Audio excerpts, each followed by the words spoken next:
રાજકોટના મેયર તરીકે સર્વપ્રથમ નાગરિક તરીકે જ્યારે નેહલભાઈ શુક્લાની વરણી થઈ હોય ત્યારે રાજકોટની જનતા વતી આજરોજ નેહલભાઈને પહેલાં તો કોંગ્રેસ દ્વારા અભિનંદન આપવામાં આવ્યા હતા।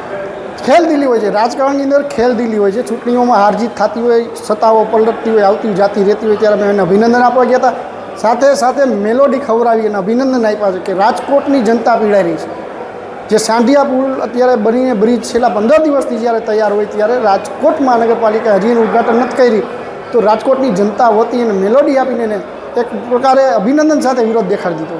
બીજું કે જ્યારે દેશના વડાપ્રધાને એવું કીધું હોય કે આપણે પેટ્રોલ ડીઝલની બચત કરવાની છે, તો 2.5 કિલોમીટરનો રૂટ છે ફરીને જાય ત્યારે લોકોના પ્રશ્નોનો અવાજ ઉઠાવવા માટે થઈ અને મેયરશ્રીને મેલોડી આપી અને એનું સ્વાગત કરવામાં આવ્યું।